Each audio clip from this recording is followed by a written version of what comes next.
What is going on, everyone? Welcome to another edition of the Morning Rundown, where we kind of run down the Pittsburgh Pirates organization, kind of what's the ins and outs, what's going on. Um, Really, only the complex leagues played yesterday in the minors, and the Pirates played the Cleveland Guardians. It was a bittersweet day in Pittsburgh. Obviously, the excitement between Quinn Priester and Endy Rodriguez making their major league debuts, as long as Liover Peguero getting called up and getting another shot. Um, Unfortunately, that game didn't go well. Priester started out really good. Got the first nine batters out he faced. Eight of them were groundouts. Eight of them were weakly hit groundouts. Really had the sinker working. If you read my article that I had written the other day, you saw that that was kind of the book on Priester. He induces a lot of ground balls with that sinker, but it's a lot of contact. So while he was getting hitters out, they were constantly making contact. Hitters made adjustment. He was perfect the first time through the lineup, and then the second time through, it didn't really go great for him. He pitched two and a third innings the rest of the way. After the first three, gave up 7 hits, 7 runs, and 2 walks. So there's two. That's really quite the polar opposite for him. I think we'll get somewhere in between with that. But like I said, just based off of the fastball contact rate that he allows, kind of limits his upside. So I think there's potential for some of these outings every now and again. And when it came to Endy never really had a chance to get adjusted to a singular major league pitcher. Like the Cleveland hitters got a chance to adjust to Priester. The Guardians ran with a bullpen game, so Endy faced a different pitcher every time he came to the plate. So he went 0 for 4 with 3 strikeouts. Look fairly solid behind the plate. One game's hard to kind of make that kind of decision with it.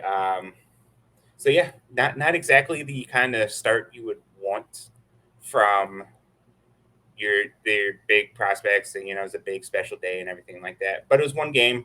It was cool seeing so many of the prospects that I've followed over the last couple of years, or just how they've worked through the system. The product of the build that the Pirates are currently in. Um, just now, it's time to see the take their lumps and learn from it and grow. And so, the unfortunate part of the game, the business side of the game, is that when you call up some of these prospects, especially like Priester, who wasn't on the 40-man roster, some people's got to get sent down, some people's got to get removed from the 40-man roster. Cody Bolton was sent back to AAA, um, which was a little weird, I guess. I mean, they needed the roster spot. They were working. They only had 4 starters, so they needed a fifth. But he had that one really bad game in Seattle, I think it was. But he hasn't looked too bad since then. He had looked really good over the weekend against the Giants, and he's been sent down. I think I saw Ethan post somewhere that it was already his fourth time being sent down, and you could only be sent down a maximum of 5 times. So if they call him back up this season, the next time they call him up is probably for good the rest of the season, I would imagine. So it would be interesting to see how they work that out. But to clear space for Quinn Priesters to get added to the 40 man, the Pirates DFA Travis Swaggerty. And if you've been following me long enough, you know that I was a really big Travis Swaggerty fan. Maybe not so much for his upside, more so for his floor. Really solid defensively, great arm, natural center fielder, probably the best defensive center fielder in the upper levels right now. Maybe you could make a case Matt Gorski. Unfortunately, Swaggerty was DFA'd. He had that really strong spring training. I was part of the group that was kind of saying that maybe he should break camp with the team. He didn't, and not only is baseball is still a business, but sometimes life happens, and I think it's been well documented the struggles that Swaggerty and his family has had outside of baseball, and it sucks that he was DFA'd. Ethan posted something on Twitter that could complicate things if he wasn't technically reactivated from the IL, depending on the assignment and stuff like that. If you're injured or on the injured list, you can't be roster assigned anywhere. So if he was on the injured list and this happened, then he would have to be released. I'm not too sure on that yet. I'm sure more details will come with it. I can't imagine the Pirates would want to just straight out release him with the situation going on, but really just kind of hope and pray for the best for him and hope that he can get right and stuff like that on the family side of things, because we all love baseball, but it's in the end it's just a game, and family's far more important. So if it's not in Pittsburgh that he's going to get a shot, if he can get everything situated and whatnot, I would love to see him get a shot somewhere, because he showed a little pop in the bat in spring, and of course defensively he's a major league caliber defender. So there is some stuff there. And one final thing, with the signing period only being 2 weeks now to get the draft pick signed, everything kind of comes hot and fast. A couple days over the weekend, we had the Pirates signed 3 or 4 players. Now they got a couple more players signed. They signed their 3rd round pick Garret Forrester. They signed 8th round pick Austin Strickland, and then a couple post 10 round picks Charles McAdoo and Garrett McMillan, 13th and 14th round picks. We all know the Pirates went fairly heavy when it comes to pitching, especially college pitching in the SEC. Strickland and McMillan are both SEC relievers. McMillan, according to the brief little blurb that Jim Callis tweeted whenever he announced the signing, really strong changeup, and you guys know I love a good changeup. So of course my only comeback to that was, let's send him to Bradenton so I can get some metric readings on it. I think the big guy that we're gonna be paying attention to, and I was able to, I don't like really to go off of highlight reels.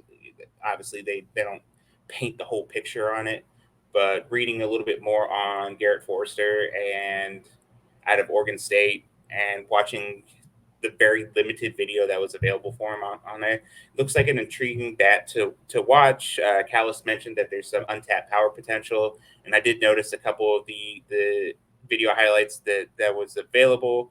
He did take a couple breaking pitches that were thrown away from him the other way over the fence. So shows some strong wrist, some strong power to be able to go the other way like that. Dipped a little bit low to get to a breaking ball and pulled it for a home run over like the left center field wall. Callis says that he should get a chance to play third base. If they send him straight to Greensboro or something like that, or even start it, I'm sure all these guys will get a couple games in the complex league to start. But I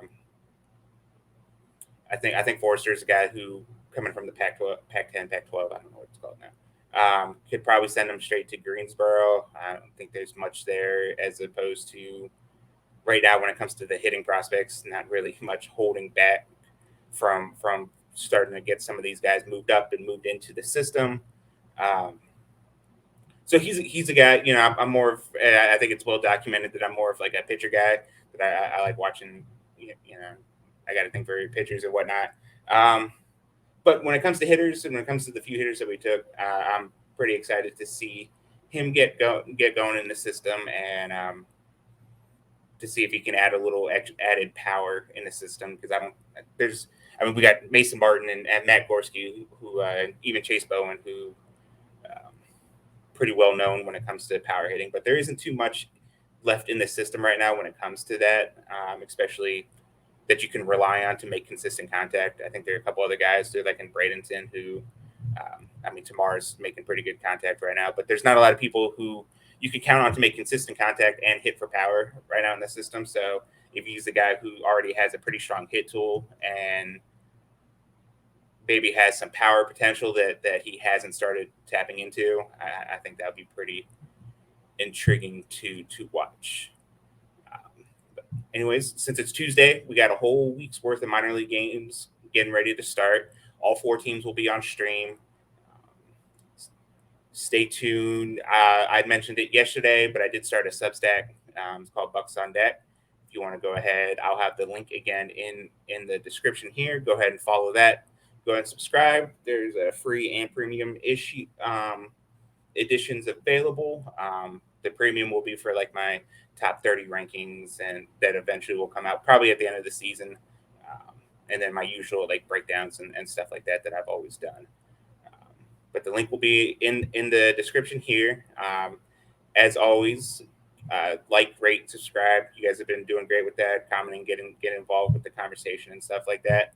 So comment below who is of the players that the Pirates have signed so far for of their draft picks. Who's the most intriguing? Who are you the most interested in seeing get going play? And again, thanks for watching. Subscribe, comment, link, or like all that stuff. And we'll see you guys tomorrow.